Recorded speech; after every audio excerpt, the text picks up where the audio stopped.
Dos críticas que se pueden hacer al documento de desarme y desmilitarización desde el realismo es que el mundo es anárquico y hostil por naturaleza, donde, debido a esta naturaleza anárquica, la maximización del poder y la seguridad son de carácter primordial. Considero que es un error del secretario general de las Naciones Unidas plantear la desmilitarización y el desarme, ya que estaría condenando a los estados a anular sus capacidades de protegerse ante una amenaza inminente, y no existe ningún órgano supranacional que defienda a estos estados en caso de invasión, por lo que es un error plantear que se desarmen. Me parece acertado por parte de los estados que hayan tenido el gasto más alto en términos militares en el año 2022. No hay otra manera en la que los estados puedan asegurar su seguridad nacional. Otra crítica desde la teoría realista: considero que es un error garrafal incitar al desarme nuclear de las potencias, ya que el poseer armamento nuclear genera un equilibrio de poder que ha funcionado desde la Guerra Fría. Las potencias, al saber que entre ellas mismas tienen la capacidad de destrucción, optan por no realizar ningún movimiento que pueda generar algún conflicto a escala mayor. Por esta razón, es el único mecanismo pacificador que permite reducir los niveles de anarquía. Si las potencias retiran su arsenal nuclear o este queda desproporcionado de las primeras potencias que se desarmen, no habría equilibrio de poder, y la estabilidad en términos nucleares que se ha mantenido hasta el día de hoy desaparecería, permitiendo a los países que tienen más capacidad de destrucción que las otras realicen ataques bajo los intereses nacionales. Por eso es de carácter obligatorio hacer caso omiso al desarme nuclear. Además de esto, es consecuencia hacerle caso a una institución multilateral como la ONU, ya que las decisiones deben ser tomadas por cada Estado soberanamente, ya que el Estado es el actor más importante para garantizar la supervivencia. El secretario general de la ONU presenta estrategias de desmilitarización que son demasiado básicas y no profundiza en cómo fomentar la cooperación internacional a largo plazo. El liberalismo enfatiza en la creación de instituciones fuertes para regular las relaciones entre los estados y buscar la paz, pero el documento de la ONU omite los detalles importantes sobre cómo lograrlo. Y, sin una estructura robusta de instituciones y un enfoque en el orden mundial actual, la propuesta carece de fuerza y no puede ser efectiva, algo que incluso desde el liberalismo se considera esencial para el éxito del derecho internacional. Immanuel Kant, en su libro La paz perpetua, sostiene que la paz entre naciones se logra mediante la cooperación entre estados republicanos y democráticos, y John Ikenberry, en su análisis del orden liberal internacional, argumenta que la expansión de la democracia está en crisis y que Estados Unidos debe retomar su liderazgo en este proceso. Sin embargo, el documento de la ONU no menciona estrategias para seguir expandiendo la democracia, como critica Ikenberry, ni cómo abordar los regímenes autoritarios que alteran la paz.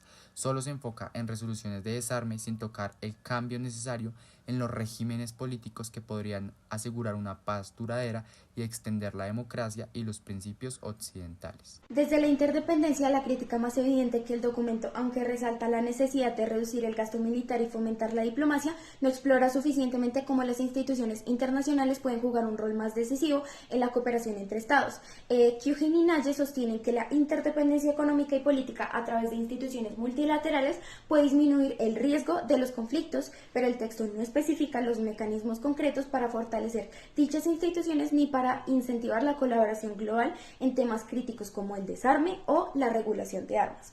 De la dependencia, el documento puede ser criticado por ignorar cómo las dinámicas de explotación global perpetúan la subordinación de los países periféricos, argumentándolo en que el desarrollo de las naciones centrales se basa en el subdesarrollo de las naciones y países periféricos. El documento no aborda cómo el complejo militar e industrial de las potencias beneficia sus economías, mientras que perpetúa los conflictos en regiones vulnerables. Por ejemplo, la exportación de armas desde los países desarrollados hacia zonas de conflicto como Medio Oriente o África, que perpetúan la dependencia militar y económica de los países periféricos, manteniéndolos siempre en una posición subordinada. Desde el realismo ofensivo, el documento es criticado por subestimar el impulso inherente de los estados en maximizar su poder, algo evidente en el conflicto Israel y Gaza, que según John Mearsheimer, los estados buscan expandir su poder cuando las circunstancias lo permiten, lo cual se observa en las acciones de Israel al ejercer su dominio militar en Gaza para garantizar su seguridad y posición regional. En este documento se enfoca en la diplomacia y el desarme, pero no reconoce que Israel utiliza una estrategia ofensiva como los ataques preventivos para contrarrestar las amenazas percibidas y fortalecer su control, en lugar de confiar en los acuerdos pacíficos. Desde el realismo defensivo, por otro lado, el documento es criticable por no considerar adecuadamente cómo Israel actúa desde una postura defensiva en el conflicto con Gaza. Kenneth Wall sostiene que los estados buscan preservar su seguridad ante amenazas externas. En este caso, Israel justifica los bombardeos y bloqueos a Gaza como medidas defensivas para evitar ataques de grupos como Hamas. Sin embargo, el documento subestima cómo estas acciones, aunque defensivas en intención, terminan exacerbando el conflicto al generar más inseguridad de ambas partes, lo que contradice la premisa de que la reducción de armamento y desmilitarización son suficientes para promover la paz en contextos de desconfianza mutua.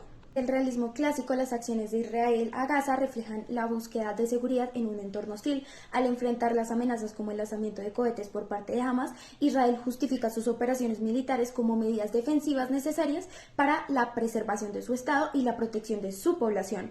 Este enfoque ilustra la idea de que la política internacional es un juego de suma cero, donde la debilidad de un actor puede amenazar la seguridad de otro, motivando a Israel a desmantelar las capacidades militares de sus adversarios para asegurar su propia supervivencia.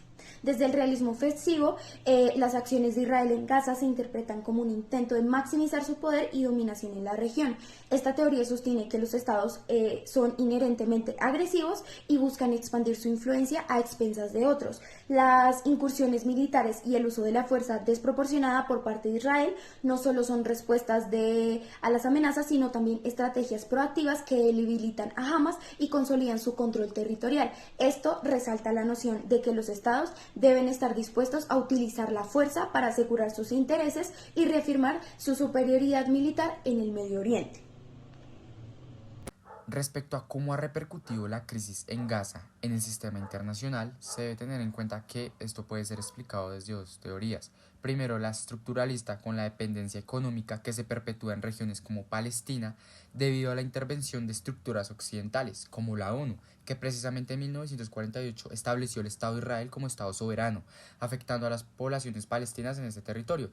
Este patrón se repite en países como Irak y Siria, donde intervenciones estadounidenses han causado pobreza y subdesarrollo. En Irak la pobreza supera el 40% y en Siria más o menos el 90%, y la mayoría de personas vive bajo el umbral de la pobreza, también debido a bases militares en Estados Unidos cerca de recursos económicos claves.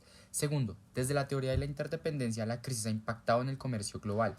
Los ataques de los hutíes a estas embarcaciones estadounidenses en protesta por el apoyo de Estados Unidos a Israel y obstruyen rutas comerciales críticas, afectando la economía mundial. Además, también las protestas a favor de Palestina en varias ciudades reflejan un impacto social global donde los movimientos transnacionales le exigen a sus gobiernos sancionar las acciones contra Israel, resaltando cómo la interconexión global amplifica las consecuencias de la crisis en Gaza.